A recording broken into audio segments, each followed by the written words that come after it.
안녕하세요, 명쾌한 최원장입니다. 오늘은 오랜만에 SIBO에 대한 이야기를 해보려고 합니다. SIBO는 Small Intestine Bacterial Overgrowth. 원래는 세균이 거의 없어야 되는 소장에 세균이 과정시켜서 고통받는 질환입니다. 주증상은 가스, 통증, 메스꺼움, 소화불량, 위산역류, 설사, 변비 등입니다. 하지만 소장 내 세균 과증식은 그저 배에 가스가 찬다 이 정도로 말하면 안 될 정도로 통증이 극심하고 일상생활이 힘들 정도로 건강을 악화시킵니다.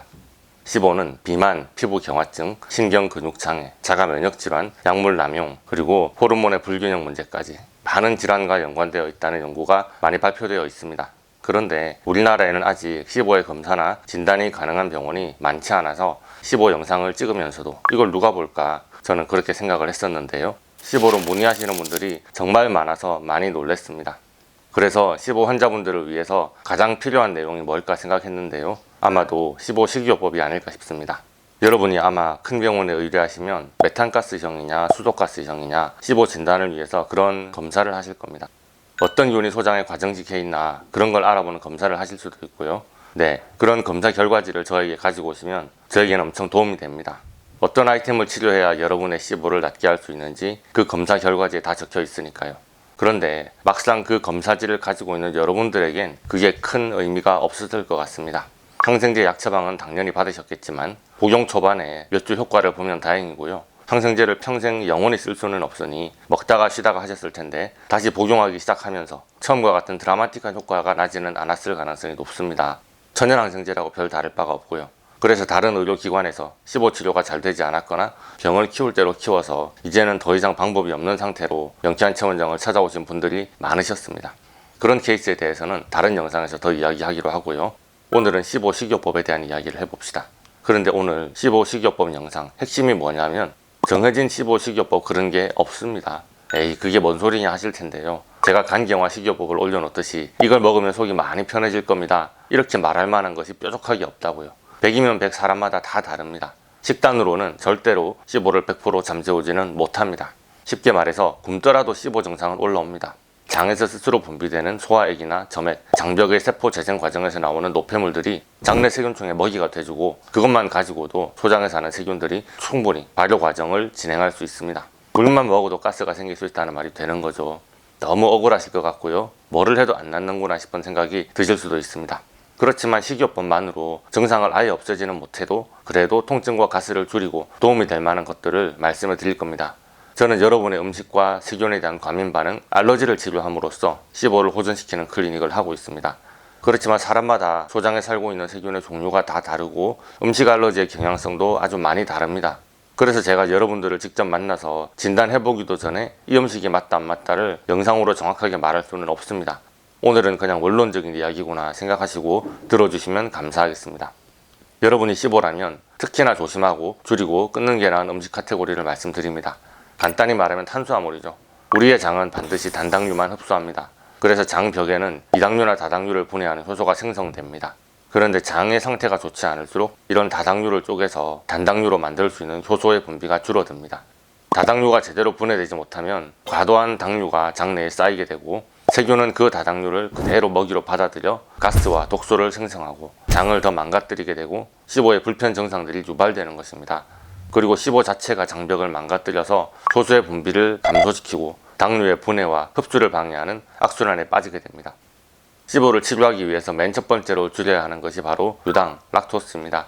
왜냐하면 장벽에서 분해되는 효소 중에서 가장 먼저 감소하고 가장 나중에 회복되는 효소가 바로 유당 분해 효소, 락타아제이기 때문입니다. 그래서 SIBO나 장질환이 있는 분은 가장 먼저 모든 유제품을 끊어야 하며 가장 나중까지 먹지 말아야 합니다. 알러지 치료를 잘해서도 마찬가지입니다. 우유 알러지, 칼슘 믹스 항목은 정규 프로토콜에서는 세 번째 항목이죠. 초반부터 우유 알러지를 치료하겠지만 치료가 잘 되었어도 우유는 바로 드시면 안 됩니다. 우유 알러지가 없어진 것과 당신의 장이 회복돼서 락토즈를 분해할 수 있게 되는 시점의 간극이 길 수도 있다는 말입니다. 그래서 아예 우유를 끊기 어려운 분들을 위한 대안책으로 유당 제거 우유를 추천하기도 합니다. 소화가 잘 되는 우유라든가 락토 프리 등의 라벨이 붙어 있습니다. 그런데 제가 이렇게 말씀드리면 우유 대신 두유를 드시겠다는 분들도 계신데요. SIBO의 금기 음식 두 번째는 콩입니다. 우리가 즐겨 먹는 대두, 검은콩, 강낭콩 등의 콩류에는 라피노스, 스타키로스라는 올리고당이 들어있습니다. 올리고당은 사람의 소화 효소로는 분해를 할 수가 없어서 대장으로 이동된 후에 대장 내에 있는 유익균인 비피더스균의 수를 늘려주고 왕성하게 만들어서 다른 유해한 균의 생육을 억제하는 역할을 한다고 알려져 있죠.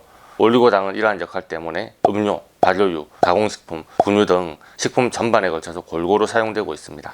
그런데 이런 종류의 복합 당질이 몸에 도움이 되는 것은 대장까지 내려가서 장내 미생물의 불균형을 잡아줄 때의 이야기입니다. 지금 소장에 과정식한 세균들이 대기 중입니다. 이런 엄청난 먹이가 눈앞에 있는데 이것을 대장까지 순순히 내려가게 놔둘까요? 그냥 소장에서 과정식한 세균들의 먹이가 되어 시보를 악화시키고 끝납니다. 그래서 장에 좋다고 말하는 일반적인 광고가 하나도 들어맞지 않습니다. 시보의 금기 음식 세 번째는 대체당, 인공감미료입니다. 장질환 있는 분들 대다수가 저탄수 식단을 택하면서 대안으로 대체당을 먹는 경우가 많죠. 대체당은 설탕을 대체하는 다른 감미료이기 때문에 설탕을 제한하는 시보 질환에 쓸 수 있겠다 생각하실지는 모르겠지만 대체당은 알코올당이라고 해서 체내에서 당으로 일부가 대사가 됩니다. 결국은 장내 세균의 먹이가 될 수 있다는 것이죠. 시보가 있는 분들에게는 저탄소 식이요법에서 이야기하는 대체당 사용이 맞지 않습니다. 그래서 만리톨, 솔비톨, 말리톨, 자일리톨, 에리스리톨 등을 드시지 마세요. 그리고 수크랄로스 역시도 당알코올은 아니지만 동일하게 장내 세균이 좋아하는 먹이가 됩니다. 그러므로 시보 환자들은 이런 것들을 피해야 됩니다. 시보의 제한 음식 네 번째는 야채류나 해조류의 줄기나 껍질입니다. 섬유질이죠. 파이버라고도 하는데요. 사람들은 녹말이나 다당류를 분해할 수는 있지만 파이버는 분해할 수가 없습니다. 장내의 박테리아는 이 파이버를 소화해서 인간에게 필요한 대사산물을 지금까지 제공해 왔거든요. 그런데 우리는 지금 대장이 아니라 소장의 세균이 너무 과하게 증식을 해서 문제잖아요. 그래서 원래는 다이어트에 좋고 장의 연동운동에 좋다고 말하는 음식들이 시보에는 안 좋습니다. 자, 섬유질은 수용성과 불용성으로 나뉩니다. 수용성 섬유질보다 불용성 섬유질이나 저항성 전분의 섬유질 등은 분해되지 않은 채로 장을 거쳐가기 때문에 당연히 시보에 더 안 좋습니다. 올리고당과 결합된 섬유질도 마찬가지고요.